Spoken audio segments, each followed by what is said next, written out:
What's happening, everybody? Justin, Bridgewater's finest on YouTube, Blockbuster_guy on Twitter, fueled as always by the incredible folks at Nerd Tees, and lest you never question again just how much I love you, I am up very early on my day off, and we are recording our second mock draft for the 2021 NFL entry draft. We're calling this one Mock Draft 2.0, this time with trades. And oh, do I have some wonderful trades in store for you, but before we go ahead with this, there should have been one more trade than there actually will be in this mock draft, and I'm just going to address this right now, and it'll probably be the last thing that I say about it. In this mock draft, originally, I did have the Deshaun Watson trade going down. I'll spoil it here for you. I had him go into the Miami Dolphins in exchange for a massive package of draft picks plus Tua Tagovailoa. That's what I genuinely believe is the most logical trade destination for Deshaun Watson. However, in light of all the allegations that have come out, I don't know whether they're true or they're not true. I know almost less than nothing about the whole situation. But the legal process is going to play out in deference to a situation that is still ongoing. I am not doing that trade. So that caused, obviously, some quick changes just as recently as last night, because that trade was going to completely change the face of this mock draft, right? That was going to trade multiple picks in this mock draft. So if something seems a little wonky to you, if the logic of a certain thing that maybe the Miami Dolphins do in this draft, if it doesn't make sense to you, it's probably because it was at least a little bit rushed. So with that caveat, we'll move forward. But I hope you don't feel shortchanged, because there are no fewer than 7 trades that will be taking place in this mock draft. I'm going to give you all your money's worth on a mock draft with some trades. Plenty of movement here in the first round. Now, before we get started, of course, as I did last week, I want to take the time to thank my great friends and sponsors at Nerd Tees, longtime sponsor of mine, longtime friends of mine, nerdtees.ca. You're going to want to go to that website, hit that promo code BWFinest. That is going to save you 15% at checkout. You're also going to get free shipping on any order over $100 in Canada, which is absolutely tremendous. And you get a great conversion rate on the US dollar as well if you live south of the border. Today's blend is an amaretto almond biscotti that's been a long-time favorite of mine. Ever since I've kind of known about Nerd Teas, I've always loved this tea. Smells fantastic, tastes great, and that is one of just dozens and dozens of incredible tea blends that you can find on nerdtees.ca. Hit that website, hit that promo code BWFinest, save your money, get your free shipping. Find yourself something to love. Find someone you love something to love. Look, we got Mother's Day around the corner. Father's Day is coming up if you've got a tea-drinking dad in the family. There's all kinds of reasons to hit up Nerd Tees, find something special. And of course, I want to take the time to shout out the Dynasty Trade Calculator, my newest affiliates from earlier this past season. Most of the players that we're going to mention on our list today, they're probably going to start showing up on some Dynasty rankings if they haven't already. The Dynasty Trade Calculator, as far as I'm concerned, the best resource online for long-term fantasy football. Dynasty, keeper, just long-term fantasy. You're going to find player rankings, trade evaluations, podcasts, anything that you need for whatever configuration your long-term league takes. The Dynasty Trade Calculator has got you absolutely covered. Hit my affiliate link, which is in the description down below. Plans beginning as little as $3 to get access to the best long-term keeper and Dynasty fantasy football resource on the internet. That is the Dynasty Trade Calculator. I'm obviously very excited to be part of their affiliate team. The DTC is for real. All right, housekeeping out of the way, let's get this thing started, and obviously there's going to be no surprise at the top of this draft. I don't know if there is a pick or player package available for the Jacksonville Jaguars to move off of the number 1 pick to draft Trevor Lawrence out of Clemson. Like, this is the one thing that I think is pretty well inescapable in this draft, is that Trevor Lawrence will be the new starting quarterback for the Jacksonville Jaguars. We move on to the number 2 pick, and it is in the number 2 pick that we have our first significant decision for a team's future, aside from obviously Trevor Lawrence, and the first trade that we are going to hit in this mock draft involves the number 2 pick, the New York Jets deciding that they are not going to draft another quarterback, making the decision to finally give Sam Darnold maybe an opportunity to actually be an NFL quarterback. They've had him for a couple of years, but they've put garbage teams on the football field around this young kid that should have been the future of this team. So instead of drafting his replacement, which really does not make your football team any better, the New York Jets are going to move off of this number 2 pick to get a big package in return from the Pittsburgh Steelers. The Steelers make the big splash of this first round, moving up from the 24th pick all the way up to number 2. So the Jets trade the number 2 overall pick to the Steelers. Steelers sending back picks number 24 and 55, their first and second round picks next year, as well as tight end Eric Ebron. And the reason that I feel strongly about the Steelers making this big move, they are now aware of the likelihood of a future, an immediate future, without Ben Roethlisberger. They've got this year, but there is nobody behind Ben. And if they're trying to win a championship this year, they're not going to find their franchise quarterback in the draft next year. I realize, hey, if you're trying to win a championship, why are you trading Eric Ebron? Had a good season last year, can be a dynamic weapon. Why are you trading away one of Ben's weapons? It's just the price of admission. We're trying to make the New York Jets a better team at the same time, or else why would they move off the number 2 overall pick? That's a piece, an offensive piece that they are going to want back. So the Jets trade off the number 2 pick. They send it to Pittsburgh, 24, 55, a 2022 first, a 2022 second, and Eric Ebron going to the New York Jets.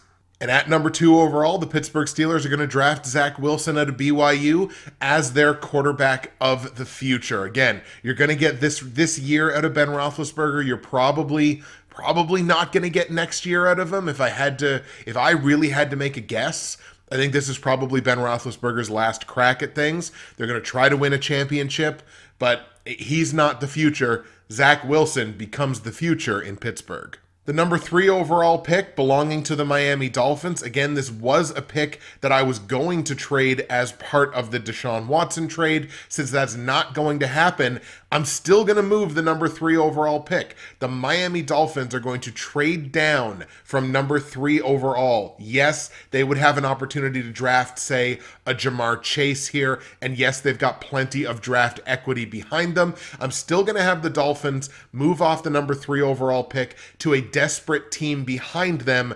That is the Carolina Panthers. The Panthers trading up from number 8 overall to number 3 overall. They send the Dolphins the 8th overall pick, the 39th overall pick, pick number 73, as well as a 3rd round pick in next year's draft of 2022 in order to move up 5 spots in the draft to number 3 overall. And with that number 3 overall pick, you might think, like plenty of other people are thinking, that the Carolina Panthers are going to grab Justin Fields. That is not what I have in mind for them. Even though in the previous mock draft, I believe I had them taking Justin Fields at number 8 when I was restricting myself to not allowing any trades. Once again, I don't know that drafting a quarterback in this draft is going to make the Carolina Panthers any better. What I firmly believe is going to make the Panthers better, especially in light of the pieces that they have lost in free agency and don't apparently plan on bringing back, Russell Okung being the big one, it's on the offensive line. Every starter from their O-line last year, except their center, Matt Paradis, hit free agency. Now, they were able to bring back a couple, I believe, but it's the offensive line where the Panthers desperately need to pay a lot of attention. They've paid attention to the linebacker position in free agency, but really done nothing of significance on the O-line. Carolina's going to draft Penny Sewell at number 3 overall in this mock. They're going to move up to take head and shoulders the best offensive line prospect in this draft, arguably one of the best of the last 5 years. They're going to jump up and they're going to grab that guy as their perennial new all-pro left tackle, and that's going to make every offensive piece on this team, no matter who's at quarterback, it's going to make every one of those pieces that much better. So we've had 2 trades in the first 3 draft picks. No, we have not. We have had 3 trades in the first 4 draft picks because I have the Atlanta Falcons moving off the number 4 overall pick. And once again, it's a lot of mock drafts who are having the Falcons try to grab a quarterback here. I don't think that makes sense. It's never made sense to me from the first time I heard somebody suggest it.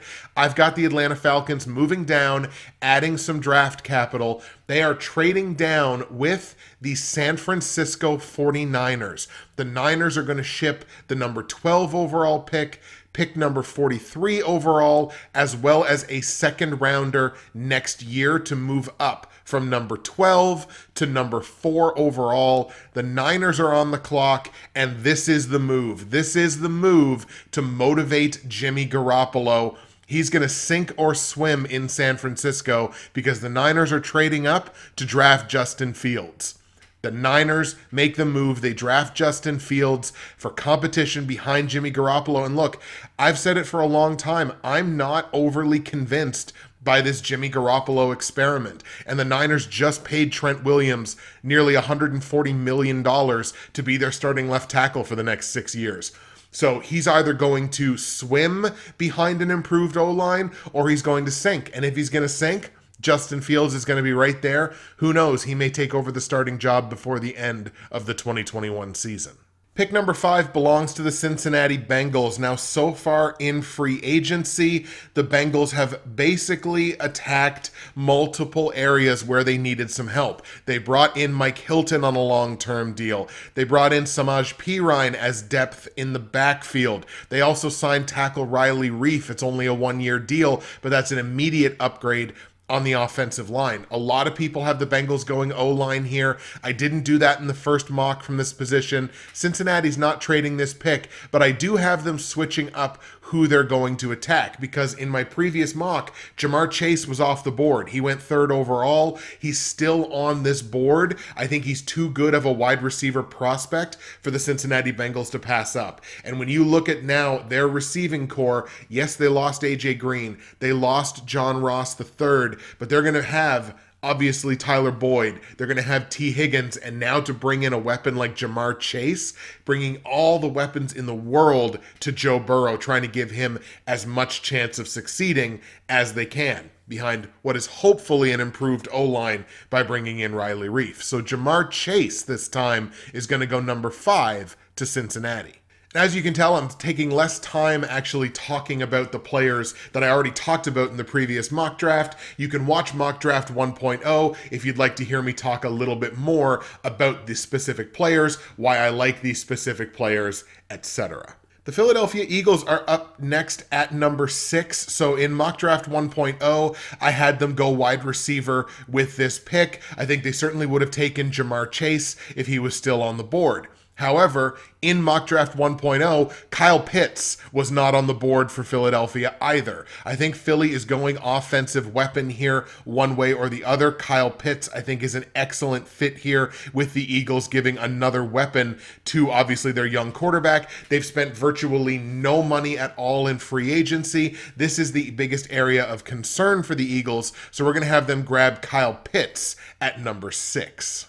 The Detroit Lions are up next at number 7, staying put without trading this pick, and I have no reason to move off of the pick that I gave them in Mock Draft 1.0. That is defensive lineman Kwity Paye out of Michigan. Now, Detroit so far in free agency, they made the Stafford Goff trade. They brought in Jamal Williams as a nice complimentary running back. Obviously, they saw a ton of him from his years in Green Bay. He's a weapon. He's a really good signing for them. It makes their running game that much more dangerous. They have not addressed the defense really whatsoever. So let's have them grab Kwity Paye. He's a Michigan guy. I think he can be very disruptive on that D-line. Kwity Paye goes to Detroit. So now we have the number 8 pick that the Miami Dolphins traded down into with the Carolina Panthers. And I'm going to have Miami go weapon here. I had them go weapon in mock draft 1.0. I had them obviously drafting Jamar Chase from the number 3 overall pick. But here I think they're going to sort of stick with that. And Jalen Waddell is head and shoulders the next best wide receiver on this list. I think he's basically beaten out Devonta Smith in terms of a wide receiver prospect, certainly in the minds, I think, of most people in the NFL. So they're going to go ahead and they're going to grab Jalen Waddell out of Alabama here at number 8 overall, give yet another weapon. If they're going to stick with Tua, give Tua some weapons. Jalen Waddell from Alabama goes to Miami at 8.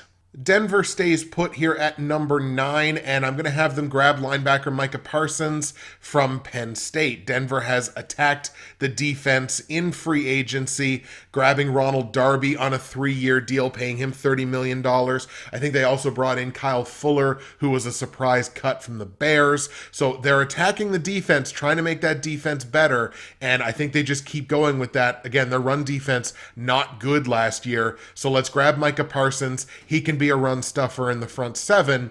Parsons goes to Denver. Dallas is up next at number 10, and I had the Cowboys going in their secondary in the first mock draft. I believe I had them take Caleb Farley from Virginia Tech. They've kind of addressed the secondary in free agency, bringing in Keanu Neal on a 1-year deal for $5 million.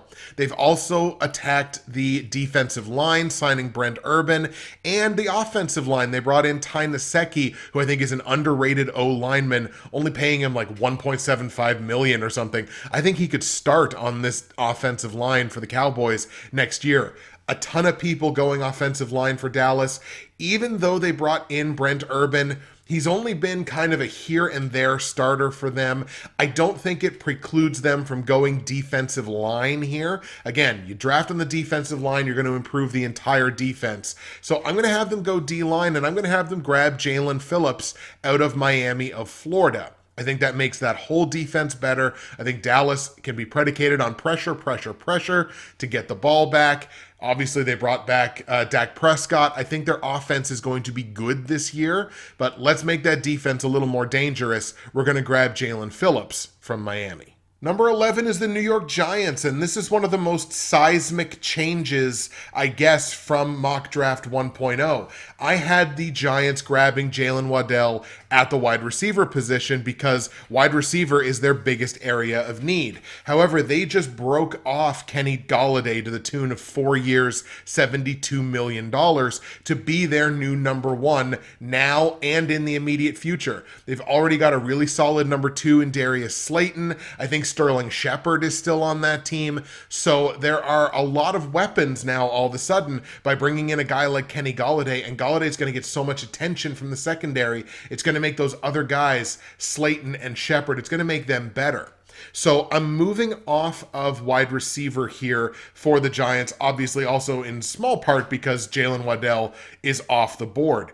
I'm going to have the Giants move O-line. This is now the big weakness on their offense is their offensive line. And when you got a guy like Saquon Barkley, you want as good an offensive line as you can possibly have, because why wouldn't you? Especially where he's coming back off of injury. So for the Giants, I'm going to have them grab offensive lineman Christian Darrisaw from Virginia Tech. Sort of everybody just sliding up a pick or two here because some priorities have changed. Giants go O-line, they grab Darrisaw at 11. Up at 12 is the Atlanta Falcons by virtue of their trade down with the San Francisco 49ers. I think Atlanta's biggest area of need, especially for a team that has done virtually nothing in free agency except lose, I think their biggest need remains offensive line. If you remember from mock draft 1.0, I had them drafting Penei Sewell at number 4 overall. They're going to trade down here and still be able to address their biggest area of need on offensive line. I've got the Falcons grabbing Rashawn Slater from Northwestern at pick number 12. Probably the best offensive lineman left on the board. You can make an argument for Elijah Vera Tucker, but I think Rashawn Slater wins out in the end there. They grab Slater at number 12. Speaking of Elijah Vera Tucker, meet the newest member of the Los Angeles Chargers. Now, the Chargers have addressed their offensive line in free agency. They added Ode Abushi on a 1-year deal, and they broke off former Packer center Corey Linsley, 5 years, $62.5 million. I was very tempted to grab wide receiver here because I'm thinking like, okay, well, they're attacking their offensive line. Let's just give more weapons to Justin Herbert because that can only be a good thing. And you can certainly make the argument to do that if you're a fan of the Chargers. I'm going to have him go Elijah Vera-Tucker out of USC because, look, make that offensive line as good as you can possibly make it. Elijah Vera-Tucker could arguably start for the Chargers or start some games next year. I think he's that good of a prospect. So he's moved up my board a few spots from Mock Draft 1.0. Chargers grab Vera-Tucker at 13. Next up, we had the Minnesota Vikings at number 14, but I think my good friend Gio is going to enjoy this. I have the Minnesota Vikings doing a little draft pick manipulation here. So the first thing that's going to happen is the Minnesota Vikings are going to trade the number 14 overall pick because of the threat. The implied threat that maybe, just maybe, the Vikings may look at a quarterback this year. I'm going to have the New England Patriots pick up the phone and say, hey, we want to trade up with you. We'll send you the 15th overall pick. We'll also send you pick 120 in the draft. We'll send you future considerations next year, maybe a 4th or 5th round pick next year. And it's going to be enough to talk the Vikings, quote unquote, off of the number 14 overall pick. So New England is going to move up one spot with the Minnesota Vikings, swapping 14 for 15, 120, and a late pick next year. So now we have the Patriots on the clock at number 14. The Patriots have attacked basically every area of their team in free agency. They broke off a ton of money on the first day or two of free agency. Jonnu Smith, $50 million. Jalen Mills, $24 million. Kendrick Bourne, $22.5. $22 million to Nelson Aguilar. Hunter Henry, 3 years, $37.5 million. They traded to bring back Trent Brown. This is a team that is trying to go for it and trying to prove the potential that they have with a Cam Newton-led offense. However, we all know Cam Newton is not the future in the New England Patriots. The future in the New England Patriots is Trey Lance. Patriots trade up from 15 to 14 to draft Trey Lance from North Dakota State. Seeing Trey Lance go off the board at number 14 also makes the other team that I think in this first round is the most squirrely for a quarterback pick up the phone and call the Minnesota Vikings, who now own the number 15 overall pick. That team is the Washington football team. If you'll recall, in the previous mock draft, I believe I had them taking Mac Jones at number 19 overall.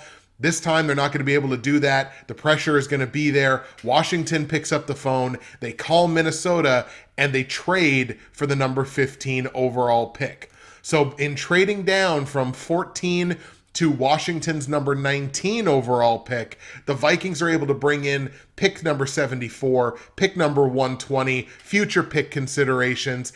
It just makes Minnesota more dangerous on draft days to be able to bring in these extra draft assets. It just makes them a more capable team. They can make moves for other players if they're interested. I think this is a smart move for a Vikings team that I don't think is targeting the quarterback position. Might as well take advantage of the other teams who are. The specific trade here is the Vikings trading number 15 to the Washington football team in exchange for picks number 19 and 74 in this year's draft. So the football team kind of panicked, but they trade up to get their guy. That is Mac Jones out of Alabama. I don't think the one-year signing of Ryan Fitzpatrick precludes them from going quarterback in this draft. But when you look at what Washington has done in free agency, arguably their biggest move, Curtis Samuel, 3 years, $34.5 million. You're going to have a couple years now of Curtis Samuel and Terry McLaurin as your number 1 and 2 or 1A and 1B wide receivers. That's actually a pretty good tandem. Let's get your quarterback of the future in there, get him developing for a couple years with those guys, and let's see what you got. The Arizona Cardinals are up next at number 16, and given that they've done virtually nothing in free agency aside from acquiring center Rodney Hudson by trade, so that's good. It does improve their offensive line a little bit. I have no reason to trade or change the pick here, and that is Jeremiah Owusu-Koramoah out of Notre Dame at the linebacker position. I think he helps the defense on multiple levels. Arizona grabs Owusu-Koramoah. Raiders are up now at number 17. Now, I had them go edge rusher in my first mock draft, but I think the signing of Yannick Ngakoue is kind of an indication that they realized that that was a problem for them, and they've already gone ahead and addressed it. So I don't think grabbing an edge rusher or an outside defensive lineman is the smart move here anymore. They also brought in John Brown in free agency, which I think is an excellent signing. Give Carr another weapon on the outside. I'm still going to have the Raiders attack the defense. They're going to go ahead and draft Patrick Surtain II from Alabama. The Raiders secondary is not good, so let's add some talent in there and see if they can improve on their ranking from last year, which was number 26 defending the pass. Dolphins are up next at number 18, of course, by virtue of the fact that I didn't trade the picks in the Deshaun Watson trade that was not. So we're going to have the Dolphins go O-line here, and people are going to yell at me because why would they have traded the third overall pick? Because they would have been in line for Penei Sewell, and you made the trade for a team that was going to draft that offensive lineman, so why wouldn't they have just stayed where they were? And I will definitely hear those arguments, and again, this was a little bit rushed because I made the decision last night to not pull the trigger on that Deshaun Watson trade. So I can understand the trepidation there, but Miami's still going to get a really good offensive line prospect here at number 18. That is offensive lineman Tevin Jenkins out of Oklahoma State. Now, by virtue of the trade manipulations that they were doing there earlier in the draft, the Minnesota Vikings are now up at number 19. And like I said, I don't think they're interested in the quarterback position, but there's no reason for them not to take advantage of the teams that are interested in Mac Jones and in Trey Lance, which is exactly what I had them do. At number 19, they're going to grab their biggest concern, which as far as I'm concerned is O-line. They're going to grab offensive lineman Jalen Mayfield out of Michigan. Now, look, yes, losing Riley Reif, I think, is a big reason why I'm kind of looking at it this way. But I mean, they only had the number 14 pass offense in football last year. So let's give your quarterback a little more time to get him the ball. Let's give your all-world running back a little more space to run the football. There's no good reason not to go offensive line here as far as I'm concerned. They've already addressed the defensive line by bringing in Dalvin Tomlinson on a 2-year deal, broke him off for $22 million. That is why the Vikings are going to go Jalen Mayfield. Bears are up next at number 20, and obviously we know they tried to throw everything and the kitchen sink at the Seattle Seahawks to bring in Russell Wilson. Now, they settled on Andy Dalton on a 1-year, $10 million deal. So there's going to be a lot of call, too. Why not have had the Bears trade up into that quarterback market for their guy of the future? I genuinely think the Bears think they're closer to, like, being a championship contender than they actually are. So I don't think you go after Russell Wilson if you don't think you're, like, a piece or 2 pieces away from being a contender. I certainly don't see the Bears in that light. It's why it didn't make any sense for me for them to draft the quarterback of the future. If that makes any sense at all, it didn't make any sense to me to have Chicago wipe out draft capital to move up for a quarterback. So they're not going to do that. What they are going to do is double down on one of the things that does make them very good, which is their pass defense. They were top 12 pass defense last year. They are going to double down and draft Caleb Farley out of Virginia Tech. Also certainly helps that Kyle Fuller was one of those surprise cuts earlier this week in free agency.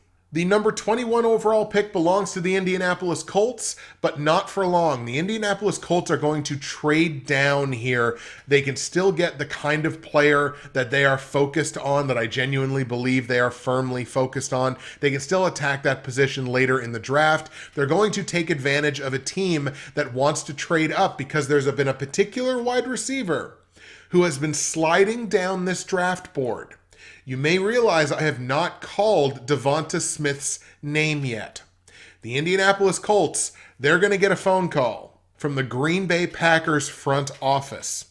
The Colts trade the number 21 overall pick in the draft to the Green Bay Packers The Packers sending picks number 29, 92, and 135 to the Indianapolis Colts to move up 8 spots from 29 to 21. And seeing that wide receiver prospect falling down the board going to be too tantalizing for a team that we've now seen, I think, multiple years in a row have traded up in the first round, or like twice in the last 3 years or whatever it was. Not afraid to make first round trades. They make another one. The Packers move up to 21 to draft Devonta Smith out of Alabama. Yes, he slid down the board, but I'm going to have the Packers take advantage of that. Titans are up next at number 22, and despite the addition of Janoris Jenkins in the secondary, I don't think that precludes the Titans from sticking with safety Trayvon Moehrig from TCU. That's who I had them take in mock draft number 1. I think they stick with that. I think he improves the pass defense and improves the run defense, and the Titans defense needs help all over the place. So Trayvon Moehrig is my pick for the Titans. We now have the Jets coming up on back-to-back picks. So we have the number 23 overall pick that the Jets hold and the number 24 pick that they hold from the trade earlier in this mock draft with the Pittsburgh Steelers. So they have the option here, the ability to attack multiple areas on their team, multiple deficiencies on their team heading into next season. So at number 23, I'm going to have them grab cornerback Tyson Campbell out of Georgia. They need help on that pass defense. They have not addressed that in free agency. They have brought in Corey Davis on a big deal, 3 years, $37.5 million at wide receiver. And they brought in Carl Lawson for $15 million a year, a 3-year deal for him on the defensive line. But this pass defense was garbage last year at number 28. So the Jets are going to grab Tyson Campbell, cornerback out of Georgia, at 23. And then at 24, they're going to grab offensive line help. And it's a new name that we did not call in the last mock. It is Landon Dickerson out of Alabama. Dickerson is a 6'6", 326-pound redshirt senior playing in Alabama, spent most of his time on the interior offensive line. I could see him starting at guard for this team, probably on the right-hand side, but I think this is a strong pick for them. Again, you don't get better by not giving your quarterback an opportunity to be a good quarterback, and the offensive line is exactly what does that. They're going to grab Landon Dickerson, an excellent prospect as far as I'm concerned. Dickerson at number 24 to solidify their O-line. We now have the Jacksonville Jaguars up at pick number 25, and this is the 7th and final trade of this first round mock draft. The Jacksonville Jaguars pick up the phone. They get a call from the New Orleans Saints, another crop of wide receiver prospects that are available on the board. The Saints are not going to wait around. They're going to get their guy to try to optimize the quarterback situation. Obviously, Drew Brees is no more in New Orleans, but they're going to grab weapons for the new guys, whether it's going to be Jameis Winston or it's going to be Taysom Hill. That, of course, remains to be seen. The Jags send the number 25 overall pick to the New Orleans Saints in exchange for picks number 28 and 98 in this year's draft. The Saints now up at pick number 25. They grab their guy, wide receiver Rashad Bateman out of Minnesota.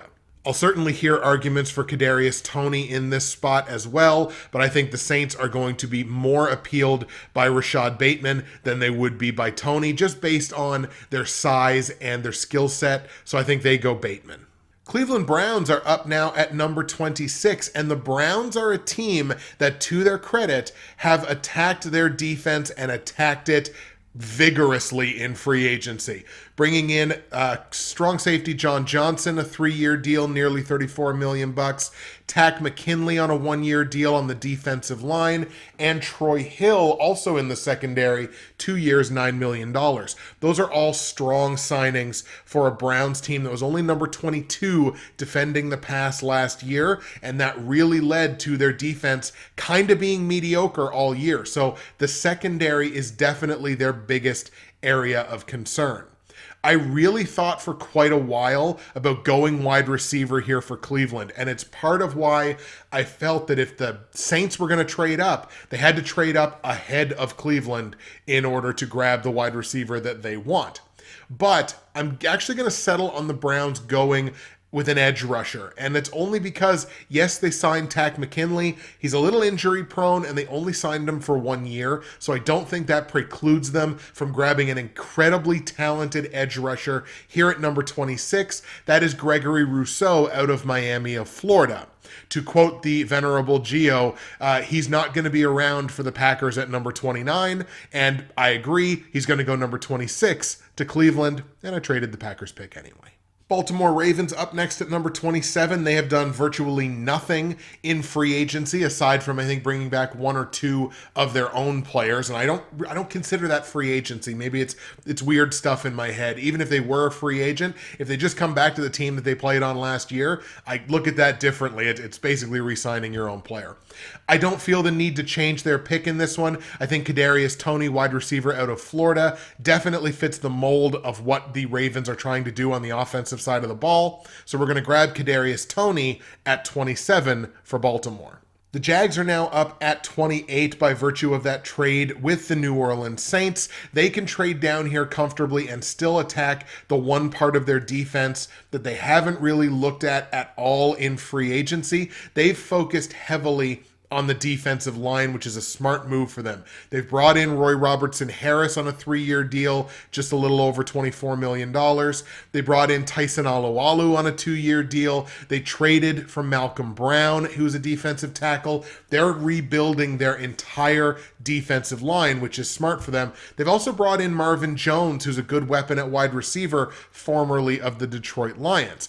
But they haven't addressed the secondary at all. So they can trade down here a few spots comfortably and still be in line to draft cornerback J.C. Horn out of South Carolina, who I believe is the best DB left on the board. Colts are up next at number 29 by virtue of that trade down with the Green Bay Packers. I still think they're going to focus offensive line here. And yes, they could have stayed at 21 and gotten, maybe gotten Landon Dickerson. But I think the difference between Landon Dickerson and the guy I have them drafting is pretty minuscule. So why not get back the draft capital and still get a guy of equal ability? I have the Indianapolis Colts drafting Dylan Raduns from North Dakota State. Raduns is a redshirt senior from North Dakota State, 6'5.5", 304 pounds, can play on the outside of the offensive line. And if you remember from Mock Draft 1.0, I had the Colts taking Elijah Vera Tucker. Very similar player. I mean, look, Vera Tucker is a better offensive lineman, but a very similar type of player in Dylan Raduns, and the Colts got to get some equity back in order to get him. So I think it's a win-win for Indy. Bills are up here at number 30. They've been pretty quiet in free agency other than bringing in Emmanuel Sanders as a replacement for John Brown. Maybe a slight upgrade in the short term, long term, maybe not. But then again, they're not that far apart, I guess, in age. So I've got the Bills still addressing defense as I had them address in Mock Draft 1.0. Now, I had the Bills go on the defensive line in 1.0. I don't think that's the way I'm going to go with them this time. I'm going to have them go in the linebacker position because that can help both of their defenses. They can help the run defense that was only 17th overall last year, can help the secondary as well, maybe push them up into the top 12, maybe even the top 10. I've got them going Zaven Collins from Tulsa. He's a prospect that I'm very, very high on. I just couldn't find a great place for him to go earlier in the draft. So Zaven Collins going to fall to Buffalo at 30, and I think that's a win for the Bills. Chiefs are up next at 30, and from Mock Draft 1.0, I had them go offensive line. I'm going to stick at that position. Now, they have brought in Joe Thuney at guard, a 5-year, $80 million deal. They've also brought back Taco Charlton. So Joe Thuney definitely helps on that O-line, but they cut huge swaths out of that offensive line, especially at tackle. So we're going to have them grab Liam Eichenberg, an offensive lineman from Notre Dame. Eichenberg, a redshirt senior, 6'6", 305 from Notre Dame, has experience playing tackle. I think that's where he'll play for the Chiefs on this offensive line. He'll see a good little chunk of playing time, I would think, in his rookie year if he goes to Kansas City. He may even get a couple of starts here and there. That's really where they need to focus their attention If you're the Chiefs, it's got to be on that offensive line. You've got the weapons. I think your defense can hold. You got to rebuild that O-line, especially if you want your, first round running back from last year to improve on his rookie season. And the last pick, of course, belongs to the Super Bowl champion Tampa Bay Buccaneers. Now, in Mock Draft 1.0, I had them go linebacker. They grabbed Joseph Osai out of Texas. I'm going to stick with that position, but I'm actually going to change the pick because I'm a little higher on a different linebacker, and that is Baron Browning out of Ohio State. Browning has been flying up various prospect rankings, a senior in Ohio State, 6'3", 241. Browning is dynamic. He is very athletic. He really improved as a coverage linebacker down the stretch for Ohio State. He can bring pressure. He can blitz from the outside. I think he really fits the mold for Tampa Bay. So we are going to go ahead and have them grab Baron Browning. He was a 5-star recruit at a high school. I think he's going to do very well in Tampa Bay. And there you have it, folks. There is Mock Draft 2.0 with a baker's dozen, or baker's half dozen, I suppose, of trades. 7 trades in the first round. Trevor Lawrence remains the number 1 overall pick going to Jacksonville. But after that, you're talking about 3 trades in the top 5 picks. It gets wild in here. So what do you think of Mock Draft 2.0? What did you think of the trades that I brought forward? Look, the mock draft that I did last year with trades, it brought a lot of, I will say, negative commentary, especially on the idea of the Packers trading up for Jordan Love, which is funny. It did bring a lot of notoriety, I'll say. So I'm interested to see how people react to this mock draft with all the trading, especially towards the top of the draft. That's it for me, Justin, Bridgewater's Finest on YouTube, Blockbuster_guy on Twitter, fueled as always by the incredible folks at NerdTees. I hope you enjoyed the mock draft 2.0. Next time around, we'll have some updates for you. See you then.